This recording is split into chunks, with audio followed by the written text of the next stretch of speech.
Bismillahirrahmanirrahim. But today our topic of discussion is fermenter. But a fermenter very important topic according to long and short question point of view. It belong to 10th class biology. और बेटे ये Punjab boards में बार बार old papers में आया हुआ है 10th class के papers में। और बेटे ये हर लिहाज से इम्पोर्टेंट है। बेटा हम आज इसी को डिस्कस कर देंगे। बेसिकली फर्मेंटर डिफाइन के व्हाट इज फर्मेंटर, तो इसकी डिफाइन देखेंगे। Fermenter is a device where an optimized environment is provided for pure culture microorganisms to form products. To form products like proteins or other products.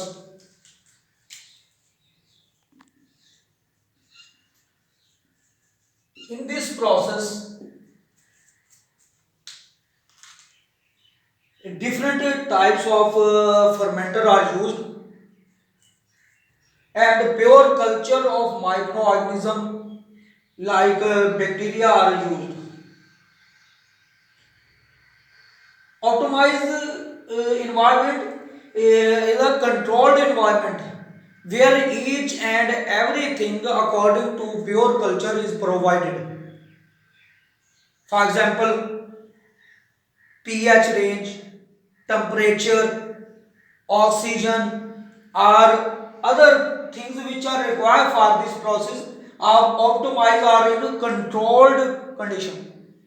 बेटा असल में fermenter जो है ये एक डिवाइस है जो कि बच्चे फर्मेंटेशन के लिए यूज किया जाता है, जिसमें बेटा प्योर कल्चर जो है वो इस्तेमाल होता है। और उसके इस्तेमाल करने से, रॉ मटेरियल के इस्तेमाल करने से हम जो है प्रोडक्ट हासिल करते हैं, जिसमें प्रोटीन भी है, अदर प्रोडक्ट्स भी हो सकते हैं दूसरे जो आम रोजमर्रा यूजेस के, जो कि फूड के तौर पे भी इस्तेमाल हो सकते हैं या और मकासद के लिए भी। और ये प्रोडक्ट मेडिसिन के भी हो सकते हैं जैसे कि इंसुलिन, या अदर प्रोडक्ट्स भी हो जाते हैं जैसे कि growth hormone.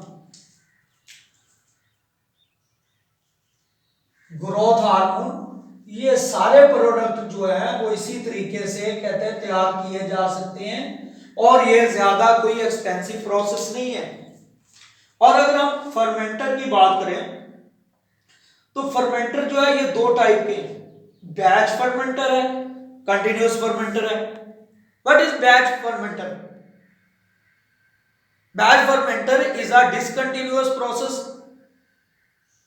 in which microorganisms of pure culture like bacteria and raw material are put into device discontinuously।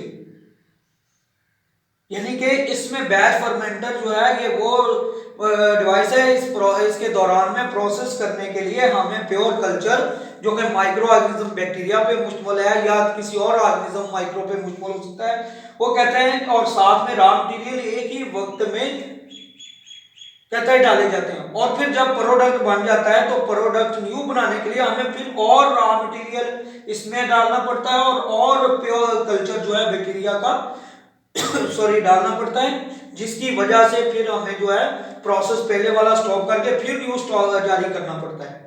जबकि अगर आप कंटिन्यूअस फर्मेंटेशन को देखें तो कंटिन्यूअस फर्मेंटर के दौरान में इसकी फर्मेंटेशन में कहता है कि प्रोसेस जो है कंटिन्यूअसली जारी रहता है, इसमें हम इसको स्टॉप करने की जरूरत नहीं है हत्ता कि हम अपना प्रोडक्ट हासिल ना कर ले जब तक। इसमें कहता है कि क्या किया जाता है, कहते हैं कि माइक्रो ऑर्गेनिज्म एक बार आपने डाल दिए, प्रोडक्ट डाल दिए, और फिर भी आप उसी तरह उसी प्रोसेस में दोबारा बार बार जो है आप कहते हैं कि माइक्रो ऑर्गेनिज्म या प्रोडक्ट ऐड करते रहते हैं, ऐड कर सकते हैं सेपरेटली तौर पे, और ये प्रोसेस जो है कंटिन्यूअसली जारी रहता है। और कहते हैं कि इसमें ये जरूरी नहीं होता है कि पहले जी हम स्टॉप करें फिर उसमें मटेरियल डालें, नहीं, इसमें इसको बार बार आप कंटिन्यूअसली तौर पे मटेरियल डालते जाते हैं। इसीलिए इस प्रोसेस का नाम जो है कहता है कि एक प्योर इसको कंटिन्यूस का नाम दिया गया है, जबकि बैच फर्मेंटर जो है उसको इसलिए डिसकंटिन्यूस का नाम दिया गया है। इसको मुख्तलिफ बैचेस के अंदर यानी कि मुख्तलिफ स्टेप्स के अंदर जो है ये प्रोसेस जारी रखा जाता है। अच्छा, अब हम इसको डायग्रामेटिकली देख लें बेटा। ये प्रोसेस जैसे ये बैच फर्मेंटर की डायग्राम है, इसमें देखिए रॉ मटेरियल और प्योर कल्चर अलग अलग इस डिवाइस में डाल दिया गया है, और ये जो है ये पिस्टन का यूज किया गया है, जिससे मटेरियल जो है रॉ मटेरियल प्रोडक्ट में बदलने के बाद हमें हासिल हो रहा है। ठीक है, ये एक बार प्रोडक्ट मिल गया, उसके बाद न्यू प्रोडक्ट हासिल करने के लिए हमें बेटा दोबारा रॉ मटेरियल डालना पड़ेगा। उसके बाद हम नेक्स्ट देखते हैं कंटिन्यूअस फर्मेंटर जो है उससे क्या होता है, उसमें रॉ मटेरियल जो है कहते हैं हमने डाल दिया, हमने उसके अंदर प्योर कल्चर बैक्टीरियल कल्चर जो है वो डाल दिया। डालने के बाद हम अगर और रॉ मटेरियल बाद में भी डालना चाहें तो डाल सकते हैं। तो उससे क्या होगा, प्रोडक्ट जो है हमें बार बार मिलते रहेंगे, बार बार हासिल होते रहेंगे। इसलिए हम इस प्रोसेस को कहते हैं कि कंटिन्यूअस फर्मेंटर जो है ये कंटिन्यूअसली जारी रहता है और जारी रहता है। और अब इसके एडवांटेजेस क्या हैं, फायदा क्या है। असल में आपको बच्चे बताया कि बायोटेक्नोलॉजी जो है उसमें जो भी प्रोसेस किया जाता है वो एक कंट्रोल मीडियम के अंदर किया जाता है। अगर वो कंट्रोल मीडियम के अंदर ना किया जाए, उसको ऑप्टिमाइज ना किया जाए, तो प्रोडक्ट प्योरली तौर पे हमें हासिल नहीं हो सकते जो कि हम टारगेटेड प्रोडक्ट हासिल करना चाहते हैं। तो so to get targeted products we should need to optimize the environment according to our demand और प्योर कल्चर। तो जब हम प्योर कल्चर की डिमांड के मुताबिक उसे जो है देंगे बेटा ऑप्टिमाइज इन्वायरमेंट, तब जाके हमें जो है प्रोडक्ट सही तौर पे हासिल होंगे। लाइकवाइज मेडिसिन, लाइकवाइज ऊपर एग्जांपल दी है मैंने growth hormones, these products only achieve after optimize environment provider. जब हम ऑप्टिमाइज इन्वायरमेंट प्रोवाइड करते हैं तब ये हासिल होते हैं हमें प्रोडक्ट। तो ये सारा जो है कहते हैं कि ये हम सारा प्रोसेस फर्मेंटेशन की मदद से हासिल कर सकते हैं, फर्मेंटर की मदद से हासिल कर सकते हैं। फर्मेंटर ही है वो प्रोसेस जो कि ज्यादा बेहतर है हमें डिजायर प्रोडक्ट और ज्यादा करेक्ट हालत में हासिल करने के लिए। बहुत ज्यादा एक्यूरेसी के साथ अगर प्रोडक्ट को करेक्ट हालत में मुतलका हालत में हासिल करने हैं तो इसके लिए डिजायर जो है एनवायरनमेंट हमें देना पड़ेगा, उसका माइक्रो ऑर्गेनिज्म का कल्चर का डिजायर ऑर्गेनिज्म वो सिर्फ और सिर्फ हम सिर्फ दे सकते हैं कहते हैं मोस्टली तौर पे फर्मेंटर की मदद से, जिससे हम अपनी मर्जी के प्रोडक्ट हासिल कर सकते हैं। तो ये बच्चे हमारा आज का टॉपिक था, इसको मैं एक बार दोबारा रिवाइज कर देता हूँ। बेटा ये फर्मेंटर जो है ये एक डिवाइस है, it is a device which is used to get different products and in it optimize environment is provided for microorganism which are pure cultured and then we get our desired products. Likewise protein, growth hormone, medicine, and fermenter has two types: batch fermenter, continuous fermenter. Batch fermenter is a discontinuous process. During it pure culture and microorganism are added to a device simultaneously at the same time, and after getting product we should stop the process and for next product we should add raw material and pure culture again in it. Therefore it is named as batch fermentation.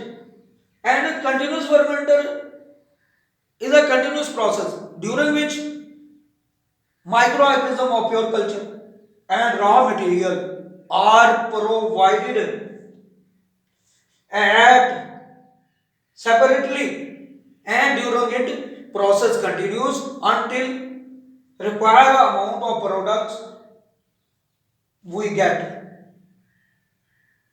And the advantages of this process is that this process use optimize environment. Optimize environment likewise oxygen, likewise food, likewise temperature, likewise pH, then our product are achieved more accuracy. in more accurate method. So this process is more beneficial as compared to other sources to get these products, likewise growth hormone, protein, or other products, medicine related product, or according to food point of view for people, or other products for the welfare of mankind.